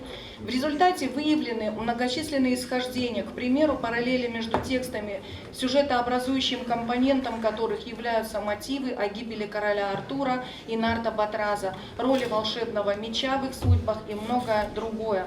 Ученый обосновывает, что подобные исхождения являются либо результатом общего индоевропейского происхождения, либо заимствования, которое было бы невозможным без тесных контактов носителей эпоса в прошлом. Ученые достаточно основательно исследуют и культурный диалог народов Кавказа. В энциклопедических статьях приведены параллели и иллюстрации из других национальных версий нартовского эпоса и обосновываются причины общности и близости эпической традиции народов Северного Кавказа, а также распознаются реальные встречи, контакты и взаимодействия с фольклором других народов, европейских, тюркско-монгольских, и прочтение особенностей всех национальных эпических традиций выявляет созвучие сюжетов с ментальной атмосферой конкретного этноса. И в заключение хотела бы отметить, что дискутируемые вопросы излагаются исследователями в корректной форме, не выходящей за рамки этики, принятой в научном мире, констатируя, что наука не терпит межнациональную рознь, а успеху нартоведения будет способствовать лишь сотрудничество и содружество ученых, считающихся с научной истиной. Таким образом, новаторские, высоконаучные изыскания, содержащиеся в энциклопедии осетинской нартиады, по праву предстают в качестве нового слова на современном этапе развития нартоведения, что бесспорно сыграет значительную роль в постижении глубинных смыслов эпического наследия осетин, являющегося одним из наиболее существенных вкладов осетинского народа в сокровищницу мировой художественной культуры. Мы бы хотели с большим уважением пригласить к микрофону нашу гостью из Карачаева-Черкесии, кандидата филологических наук, доцента, заведующего отделением фольклора народов КЧР ГБУ Карачаева-Черкесского ордена «Знак почета Института гуманитарных исследований при правительстве КЧР» Дзиба Айшат Хамидовна. Мне сегодня крупно повезло, что я вот участвую в данном мероприятии. Это исторический момент. Значимость энциклопедии велика не только для осетинского народа, значимость ее велика для всех народов Кавказа. Для специалистов, для меня лично, она станет настольной книгой. Я хочу пожелать огромное здоровья, что-то я разволновалась, простите, всем, кто принимал участие, руководителю, долгих лет жизни вам, творческих успехов, творческой энергии, всем моим дорогим коллегам. Я приношу свою признательность за сегодняшнее мероприятие. Спасибо вам. От коллектива Карачаево-Черкесского института гуманитарных исследований, позвольте мне преподнести в дар вашей научной библиотеки вот мои книги. Мы к микрофону приглашаем заслуженного деятеля искусств Российской Федерации, лауреата международного конкурса в Цюрихе, композитора, автора первой оперы по осетинскому нартскому эпосу «Яблоко нартов» Канукову Ларису Харитоновну. После всего сказанного сегодня мой выход, наверное, должен, так сказать, быть некоторым контрастом, и я буду просто говорить о своих живых впечатлениях, которые у меня были во время работы над этим сочинением, потому что мне довелось именно по этому поводу общаться с Василием Ивановичем Абаевым, Тамарой Хамицаевой, ну, отчасти очень коротко с Владимиром Кузнецовым. Но я думаю, что если я достаточно коротко не буду очень занимать ваше внимание, возможно, вам это будет интересно. У меня никогда не было цели написать оперу, тем более по нартовскому эпосу. Это сложилось у меня на самом деле, ну вот, как бы само собой. Вначале, в детстве, как у всех вас, наверное, в переводе Лебединского у меня громадный след оставили вот нартовские сказания. Позже, когда я училась в ВУЗе уже, вот эта ностальгия об Осетии мне дала возможность как бы и желание какие-то образы воплотить в музыке, которые впоследствии вошли в эту оперу. Параллельно, как бы было это востребовано нашими вот хоровыми коллективами, прежде всего Арионом, под руководством Джанаевой, Кувдета в ее сборнике осетинских народных песен мною были написаны Жарон Куфт, Хоха Куфт, Хоха Ваштерджи Куфт на осетинском языке. И таким образом, несмотря на то, что я, к сожалению, с детства не была в такой явной осетинской языковой среде, вот эти вот тексты и общение с Тамарой Хамицаевой, которая на меня произвела огромное впечатление, как-то дали мне повод, так сказать, заниматься вот дальше этим делом. А что касается, еще хочу сказать такой небольшой пример. Когда у меня возник определенный вопрос ракурса в сюжетном отношении по поводу вот оперы, ну, «Яблоко нартов», и позже у меня было очень много материала, и я вначале думала, что это будет очень такая крупная опера на 3-4 там акта.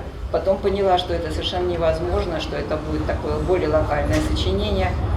И когда у меня был такой разговор с ней, она мне буквально молниеносно сказала несколько таких фраз, привела пример своего выступления по поводу нартовского эпоса в Абхазии, что она просто полностью развернула мое как бы отношение к этому. Вообще все, кто занимался эпосом, прекрасно знают, что там есть тексты, которые можно прочитать и так, и эдак, а вот на сцене там все равно есть какой-то один вариант, и им надо, так сказать, его придерживаться.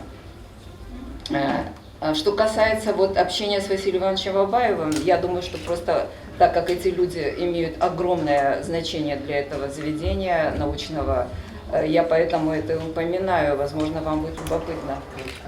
Ксения Григорьевна Цхурбаева на тот момент, она была единственным человеком, который серьезно занимался фольклором осетинским, музыкальным.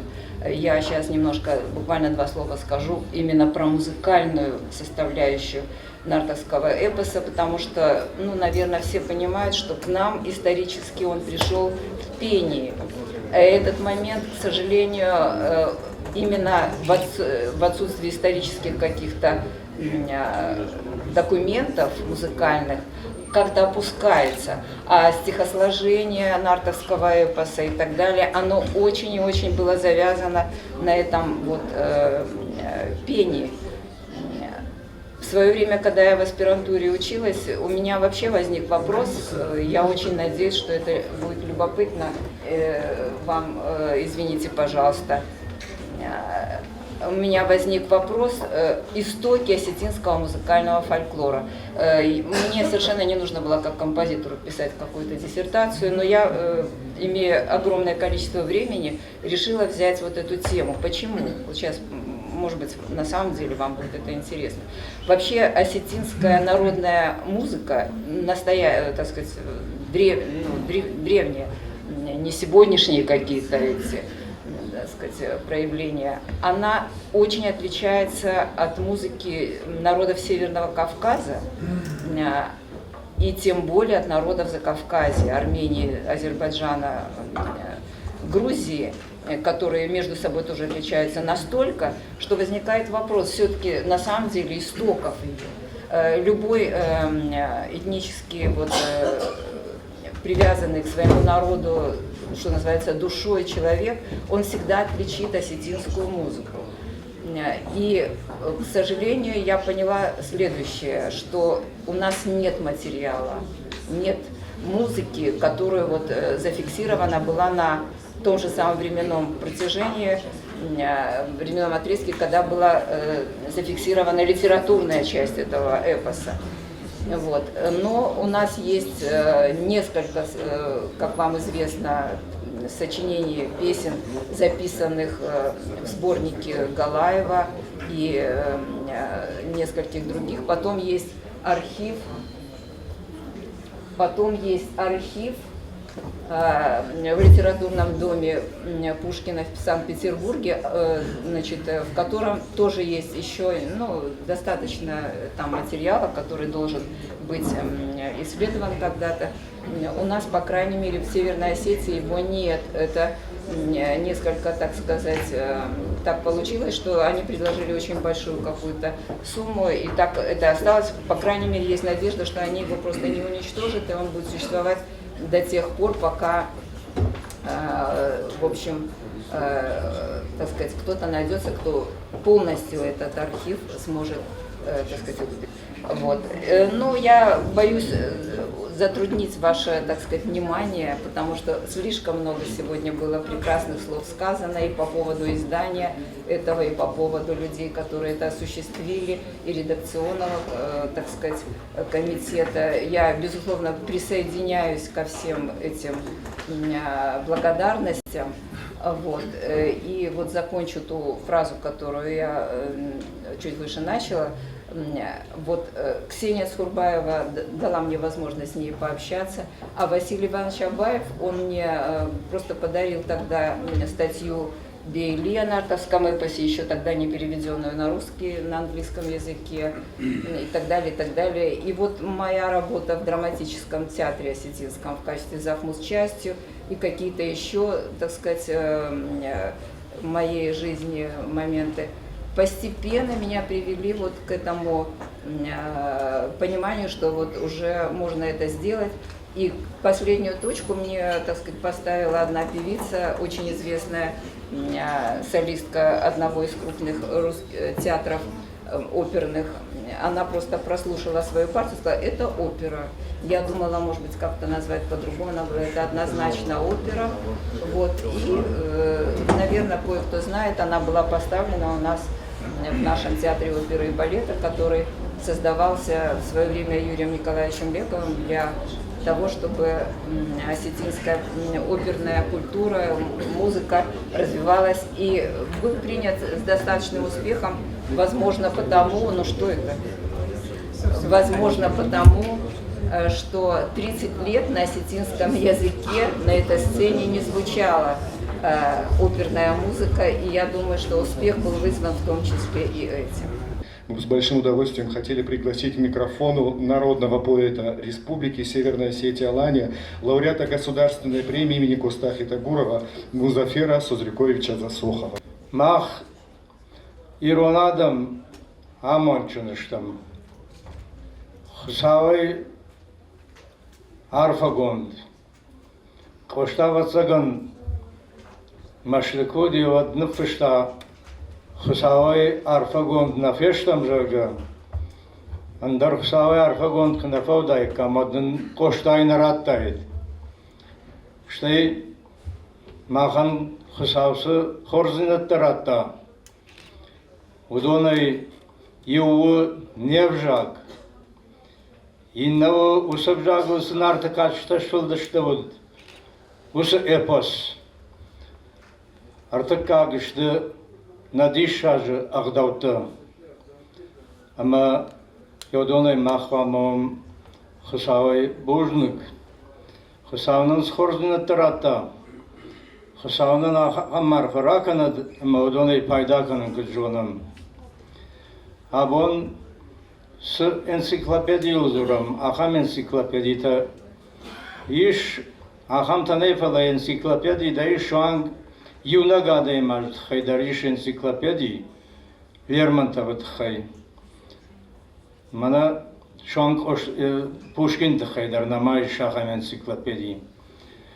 Шлеймахан сыкхатчутарат тахсау. Мана нафдалтаса дишчажы катчутану вахтой. Ахаме паста дунеи биранай жагам дунеи адамта мин гайташты. Ама йодонай алхамадар хахаме пасквайд вот дуне саш каждык дарфавид жондай агдавай анлы хорзинадай. Ама абон с энциклопедию саванахаш уйтахай бира хорнахашты жахтой. Ама манан мажарда баруш яхам дишажы ахургантанам каиш умай фаламан кагу яхам ахурганта камиш ёсы республикай академикай на юи кама махма вайд академии уйтхайма академии чикуши ахам кушита махма сатта ыштым аллырды гайдар. На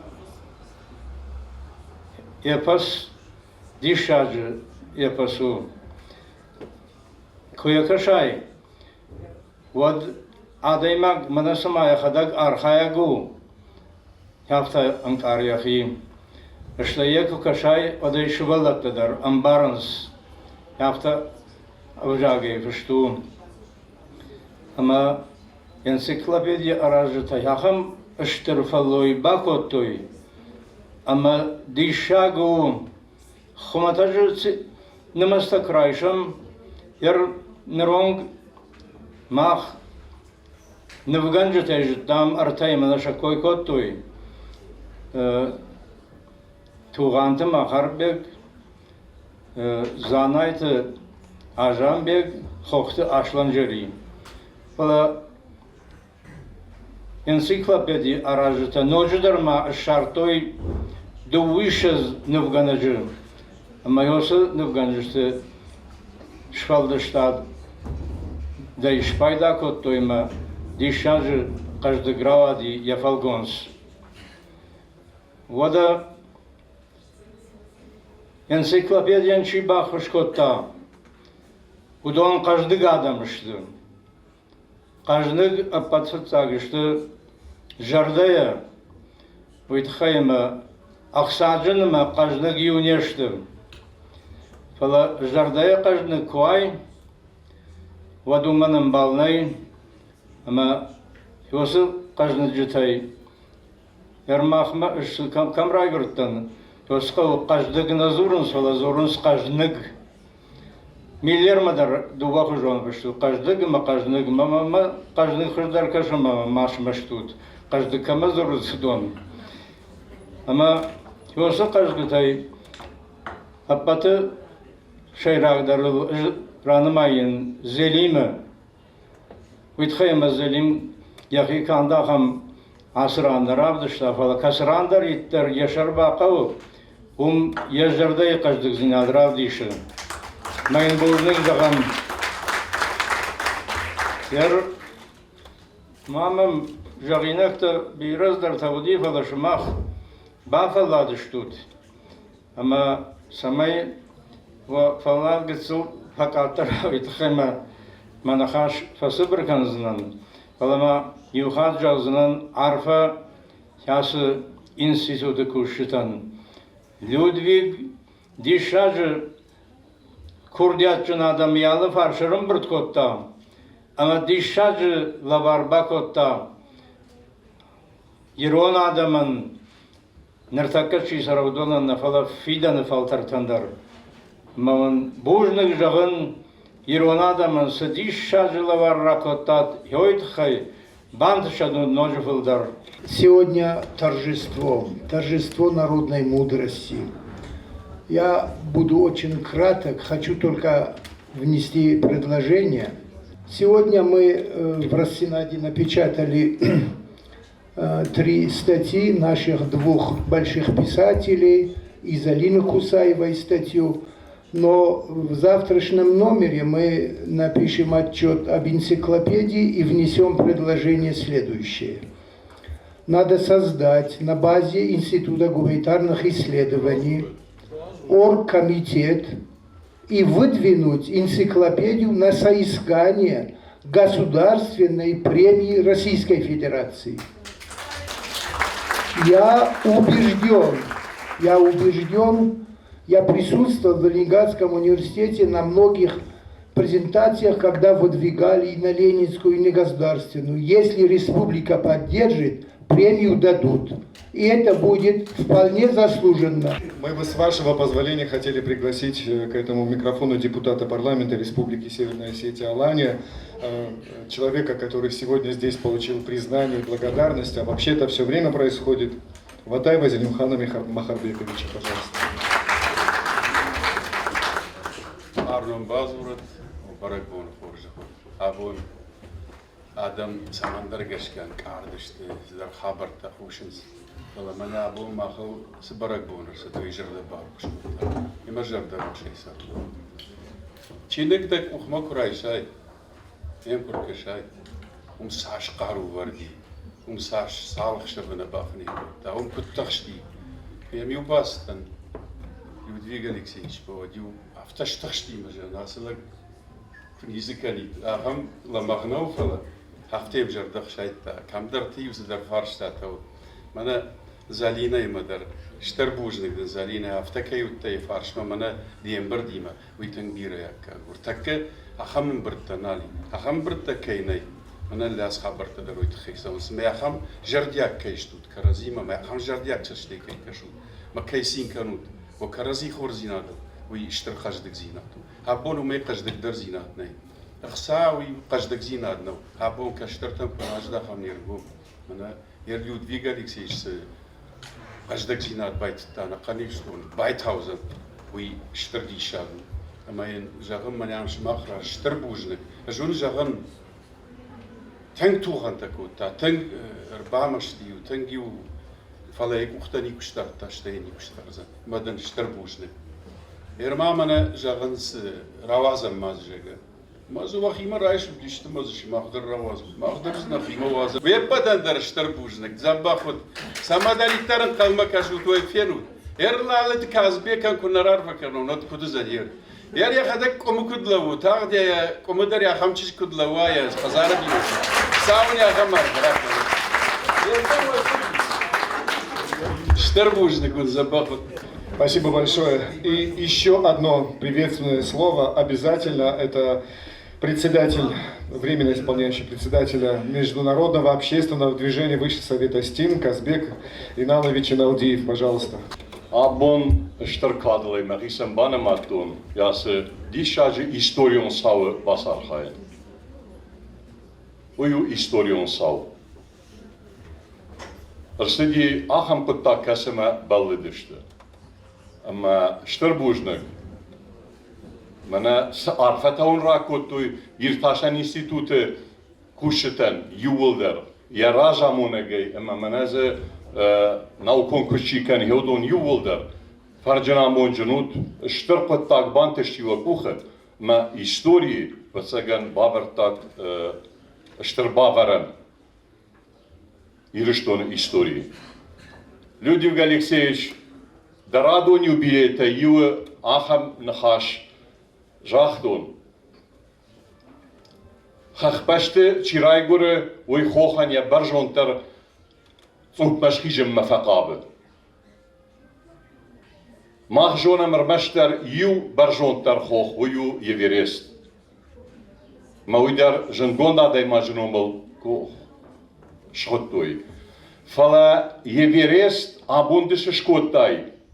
Use Potage Regdar Nalkale. De Irona adamı истории. Ахам баварам бахаштай, еусе куштей. Ража мондин лавертай. Ма сагдаруй нормая абон наман барам. Фаларсраса узени рештаг ваден аргыш кензиштам. Мана Ирона адам махамын бишонди. Фитсак чинзан да марканын нафазон зуйтгай салма дикагр баса увадма. Махсау жагат Вы ясы энциклопедии автора вает мамая фашта кудраша я ночи ахщак дарма барнондар подтактер. Собирайма жаган ахам подтак. Самая жонат нартыкачы такой канам. Ма никама ярай пыштун самадар ам наукон интеллигенция ам бадын сиулдар ма юадай маг юне жахта. Ирштоне махме петха юнахат раса дичины нартыкачыта дуатоме лебединский талмас чиуди яуима уршагав иронав амазе бужды жагын мана кангаты залинаен арбасыттан амамен кутфажан мне передали авторские права на работу Азамбека Джанаева. Самая шада ажма чины Грасова ама яуина уха бафтади. Равахтамей ама коридер на бахади ма коридер алхаттой адам. Афте ахштягу абон. Ма штырбужды гамма жагын гуряты Володяен. Касы яузе патсахат маусых сатара ражын дышты. Миллион мардак куди миллион мардак. Ама са гуряты Владимир яузе паттаг яхима райшта ама яузе Чинигандер сард фаженди. У мене ма нікоді ажамбеджи нефтіма яусе паттак конг. Ержаган мене ардабон Людвиг Алексеевич жахта бирахты Артуру тахай. Самая жонат мене назурам Ирштон варжон зинаде тахай. Бирахте Артур Ирштонена райгорди. Уишкомли Карашей, Лабайкау. Ама Сарамашкуе, Кажныглагнау, Уюхоматак, Кушак, Адаймак. Ама Ямназортон, Майн Жаганафта Артур, Ладжишар Бакуди. Мафта Жага, Мауттарацинан, Махазардаравайканзанан, Фалауса Коттак. Кондузани артакуридерге, артакуридерге. Евсапта кондерсиди, я хадак сардгашлаг, мана соберте Людвиг, мана панапата Залина, Жонас, коттак усапта кондерсиди. Ама шахадакса шервешту, шайфараште дала Ростовма. Емасана штурбузик, емамачиуди, ем садишонта. Маяви барш ахдавджен, ама афшармыганага демагу, ама нешеди. Afterdan mafyan kaloi mana mahirav dishon jaga. Yema kami yaum ironla genom rashubda evdishe ama im banteshat moje farda. Gitzelche valonen ersan fajendi yuandash mayilsawe yema rashubda ishqoblat. Mana hamse adami yevdon arfatetal rashubda ersawat ma ironla genom farjene fahashat. Здесь сегодня присутствуют представители фонда Бориса Галати, и мы бы хотели пригласить к микрофону Ляну Гаглойту. Действительно, конечно, колоссальное событие, и когда мы уже увидели вот этот баннер, который вот на проспекте раскрывали, уже сердце наполнилось радостью, что действительно республика понимает, что это огромного значения событие. Позвольте зачесть наш приветственный адрес от фонда. Директору СОЭКСИ имени Абаева, профессору Кануковой. Уважаемая Зарина Владимировна, поздравляем вас и автора проекта, руководителя рабочей группы, профессора Людвига Алексеевича Чибирова и весь коллектив с этим грандиозным событием. Этот труд, вот опередил меня Борис, но я уже здесь писала, этот труд достоин, несомненно, государственной премии. Отныне сведения о нашем историческом эпосе и всех событиях, с ним связанных, будут представлены таким блестящим академическим изданием. Это ли недостойный повод для гордости? Рады, что в энциклопедию внесены разыскания фонда имени композитора Галати о легендарной постановке 1942 года, первой осетинской музыкальной драме «Нарт и Батрас» Бориса Галаева, вошедшей во все оперные справочники, и многим осетинам об этом факте неизвестном, теперь оно уже достоянием будет общественности благодаря тому, что Людвиг Алексеевич это тоже внес в свою энциклопедию. Ну, в этой постановке вы, наверное, знаете, что был главным консультантом Махарбек Туганов, дирижером был сам Галаев, и вот как раз в эти дни исполнился 81 год, как она прозвучала. Поэтому очень знаменательно, что сегодня мы еще вот и это отмечаем. В участниках этой премьеры были такие известные инструменталисты, виртуозы СССР, как Герц Цомык и Григорий Мадатов. Подобные сведения, собранные в одном месте, безусловно, огромная помощь для исследователей, для всех желающих прикоснуться к истории и воплощению сюжетов нартского эпоса в культурной жизни Осетии. Настоящий подарок в год нартского эпоса для всех народов России. На предстоящем мероприятии фонда Галати мы собираемся вот в сентябре буквально вести выставку Содружества гениев в Екатеринбург, и Людвиг Алексеевич, Зарина Владимировна, мы непременно, конечно, доложим уже и об этом достижении и представим эту энциклопедию уже общественности Урала. Так что Аллах изут силы здоровья на пути служения осетинской и российской науки.